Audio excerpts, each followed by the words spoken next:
The Echo, a mysterious audio drama, a psychological thriller about the hidden mind. The rain wasn't just falling, it was etching the city in silver, a relentless, whispering downpour that turned the neon signs on Delaney Street into bleeding watercolors. I stood under the awning of a closed pawn shop, the smell of wet concrete and old cigarettes a familiar perfume. My name is Elias Thorne, and I am a collector of coincidences. Not the happy little accidents of a sunny day, but the dark, twisted ones, the ones that feel like a tap on the shoulder from the universe itself. I've always sensed it, a current running just beneath the skin of the world, a pattern most people are too busy, too sane, to notice. Tonight, the pattern was screaming. It started with a dream. Not a nightmare, not exactly. It was a room, circular, with walls of dark, polished stone that seemed to drink the light. In the center, a single, backless chair made of cold iron. And a voice, not spoken aloud but felt in the marrow of my bones, a vibration that said only one thing, over and over: find the echo. It is waiting. I'd woken up drenched, the words echoing in the silence of my small apartment, the digital clock burning 3:33 a.m. into the darkness. The day that followed was a symphony of meaningless connections. The number 47 on a license plate, then on a receipt, then the time on a bank clock. A snippet of conversation overheard in a diner, an echo in the old observatory, a forgotten bookmark falling from a second-hand book, a faded sketch of a spiral that matched the one I'd seen in the dream room. These were the threads I followed. It's a lonely vocation, this reading of signs. Most people would call it paranoia. I call it listening. Which is what led me to Delaney Street, to a place called the Absent Lens, a narrow, dusty shop squeezed between a bar and a boarded-up storefront. The sign was barely legible, the windows so grimy it seemed to absorb the little light the street offered. I pushed the door open, a bell chiming a dull, flat note overhead. The air inside was thick with the scent of old paper, ozone, and something else, something metallic and cold, like the air after a lightning strike. The shop was a cavern of curiosities. Shelves bowed under the weight of obscure textbooks, broken astrolabes, and jars containing unidentifiable biological specimens floating in murky fluid. A human skull, used as a bookend, grinned at me from a high shelf. My eyes were drawn to the back, where a tall, gaunt man stood behind a glass counter. He was older, his face a web of fine lines, but his eyes were a startling, pale blue, sharp and aware. He wore a dark, impeccably tailored suit that seemed out of place amidst the chaos. He didn't speak, merely watched me as I approached, a faint, knowing smile playing on his thin lips. "I'm looking for something," I said, my voice sounding too loud in the hushed space. "Everyone who comes here is, Mr. Thorne," he replied. His voice was soft, yet it carried, each word enunciated with precision. I hadn't told him my name. A cold trickle of apprehension, or maybe excitement, ran down my spine. This was part of the pattern. "What is it?" I asked. "It goes by many names. A focus. A lodestone.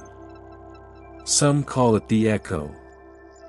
He leaned forward, his pale eyes pinning me in place. "It is a point of resonance between the conscious mind and the deeper architecture. Most people's minds are like radio receivers, picking up static. Yours, however, is beginning to tune to a specific frequency. He reached under the counter and produced a small, flat object wrapped in black velvet. He placed it on the glass with a soft click. Unfolding the cloth, he revealed a mirror. But it was like no mirror I had ever seen. The glass was a deep, smoky obsidian, and when I looked into it, my reflection was distorted, shadowy, as if viewed through deep water. Around the edge was a band of tarnished silver, engraved with the same spiral from my dream. "This is not for seeing your face," the man said. "It is for seeing what your face hides. The echo is not a place, Mr. Thorne. It is a state of being. A reflection of your own inner landscape. But be warned. To look is to invite what you see to step out. The shadows you behold, they behold you in return." He named a price that was absurdly low. When I handed him the money, his fingers were ice cold. "The old Hillcrest Observatory," he said, as if answering a question I hadn't asked. "Abandoned for decades. The stone there, it has acoustic properties. It remembers. It amplifies. A suitable place for a meeting." He looked past me, towards the door. "You should go. The rain is letting up. And you are expected." I left the shop, the mirror a heavy, cold weight in my coat pocket. The rain had indeed softened to a fine mist. I turned back to look at the shop, but the window was dark, the sign unreadable. For a moment, I doubted it had ever been open at all. But the mirror was real. I could feel its presence, a subtle vibration against my side, a pull like a magnet drawing me toward the edge of the city. The walk to Hillcrest was a journey into the city's forgotten heart. The streetlights grew fewer, their glow swallowed by the encroaching darkness. The houses became more dilapidated, then gave way to skeletal trees and overgrown fields. The observatory stood on the highest hill, a stark, domed silhouette against the bruised purple sky. It was a relic of a more optimistic age, now a ruin, its white paint peeling, its metal framework rusted and twisted. The main door was chained, but a side entrance, a small service hatch, hung open on one broken hinge, a dark mouth leading into the earth. I had to crouch to enter, the smell of damp earth, decay, and cold stone washing over me. I clicked on my flashlight, the beam cutting a shaky path through the absolute blackness. I was in a circular tunnel, the walls lined with pipes crusted with mineral deposits. The air was unnaturally still and cold. The tunnel opened into the main chamber. My breath caught in my throat. It was the room from my dream. The circular room. The polished stone walls. And in the center, the cold iron chair. The dome above was shattered in places, allowing slivers of moonlight and the constant drizzle to fall through, illuminating the vast space in shifting, spectral patterns. The air hummed with a low, almost subaudible frequency, a vibration that I felt in my teeth. I walked to the center of the room, my footsteps echoing unnaturally loud. This was it. The echo. I sat in the iron chair, the cold seeping through my clothes. I took the obsidian mirror from my pocket. My hands were trembling. To look is to invite what you see to step out. I held the mirror up to my face. At first, there was only the distorted, shadowy reflection.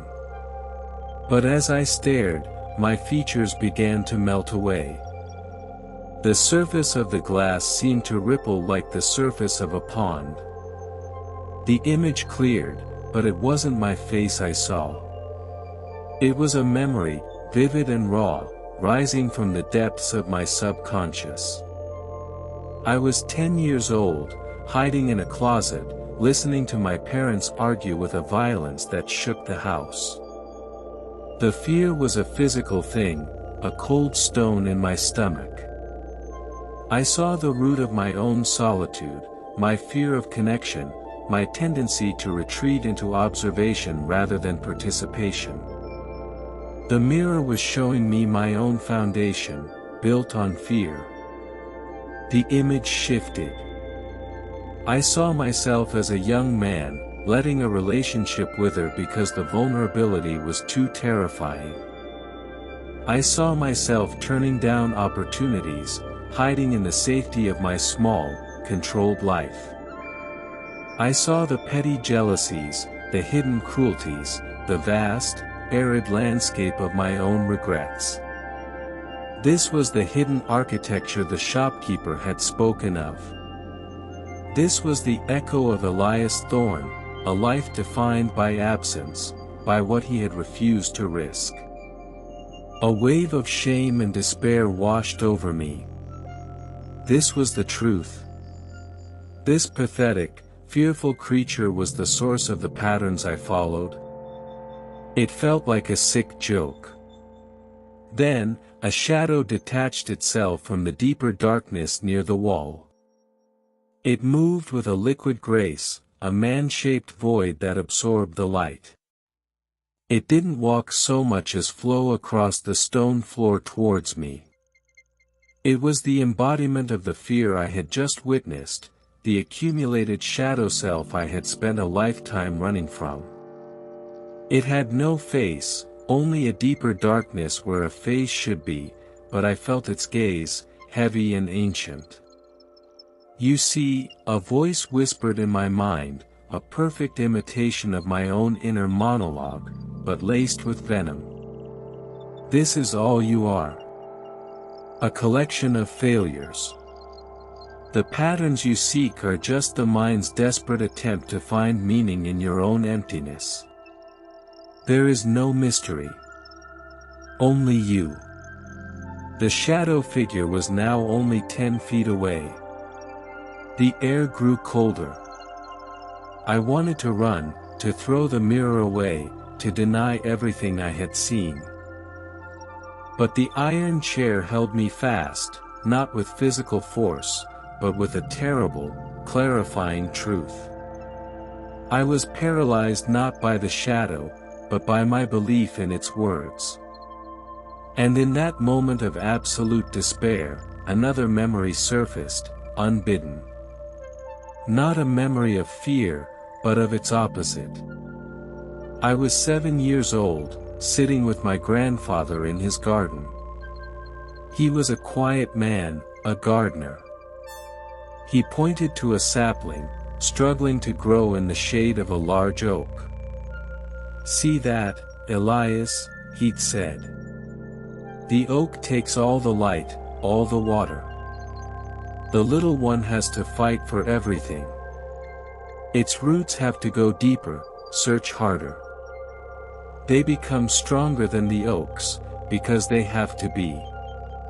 He'd looked at me, his eyes full of a simple, profound knowing. The struggle isn't what weakens you, boy. It's what forges the strength you'll need later. The source isn't out here. He'd tapped my chest. It's in the dark, deep places where the roots go. The source isn't out here. It's in the dark, deep places. The shopkeeper's warning echoed, "The shadows you behold, they behold you in return." But what if the reverse was also true? What if, by beholding the shadow, by truly facing it, I could behold it in return? Not as a master, but as a part of me. The fear was real. The failures were real. But they were not the whole story. They were the deep roots. The struggle was not evidence of weakness, it was the forge. I looked away from the mirror and directly at the advancing shadow. I did not try to push the fear away. Instead, I leaned into it. I acknowledged its presence. I accepted it. "You are part of me," I said aloud, my voice steady, resonating in the stone room. "But you are not all of me." The shadow hesitated. Its form seemed to flicker. I thought of the patterns, the synchronicities. They weren't a desperate search for meaning. They were a language. A language the universe was speaking, and my sensitivity to them, born from a lifetime of quiet observation, of feeling different, was not a curse. It was the antenna I had grown in the dark. It was the root system my grandfather had spoken of. A new kind of strength, cold and clear and certain, welled up from that deep place. It was not the absence of fear, but a power that existed alongside it, a current that had been flowing underground my whole life. I stood up from the chair. The shadow recoiled as if struck by light. "I see you," I said, my voice now strong, filling the chamber. "And I am not afraid of you anymore." The shadow figure let out a silent scream that was a wave of pure psychic pressure. But it had no power over me now. It began to dissolve, not vanishing, but flowing back towards me, reintegrating. It was my shadow, and a man is not whole without his shadow. The fear didn't disappear, it was simply stripped of its authority. It became a tool, a sense, a part of the whole. The humming in the room intensified, reaching a crescendo, and then stopped abruptly. The silence was absolute, profound. A single beam of moonlight, clean and white, broke through the broken dome and fell directly upon me, illuminating the obsidian mirror in my hand. I looked into it one last time. My reflection was clear. It was my face, weary, but with eyes that held a new light, a deep, calm awareness. The spiral on the frame seemed to glow with a soft, internal light. I saw the strength in the lines of my face, the history not as a chain, but as a foundation. I saw the seeker, not as a lost soul, but as a navigator. I left the observatory as the first hints of dawn tinged the eastern sky gray. The rain had stopped. The city below was quiet, washed clean. I felt clean. The mirror was still in my pocket, but it was no longer cold. It felt warm, inert, like a tool that had served its purpose. I walked back through the waking streets, and the world looked different. The patterns were still there, the numbers, the chance encounters, but they no longer felt like cryptic clues from an external source. They felt like confirmations. Like a conversation. The universe was still speaking, but now I understood the grammar. The mystery wasn't out there to be solved. It was in here, to be lived. The source wasn't a destination. It was the wellspring from which I had always been drinking, without ever knowing its name. And the search, I realized, looking up at the lightning sky, had only just begun. The real investigation was into the infinite, uncharted territory of a self finally brave enough to face its own reflection. The patterns continue. They always do. If you've heard the echo in this story, if you felt the pull of a synchronicity in your own life, then you are part of this. The investigation is far from over. Your thoughts, your theories, they become part of the signal. So share them below. Tell us what you found in the dark. And if you wish to continue listening, to follow the threads into the next mystery, your subscription ensures the signal remains clear. Until then, listen closely. The world is speaking.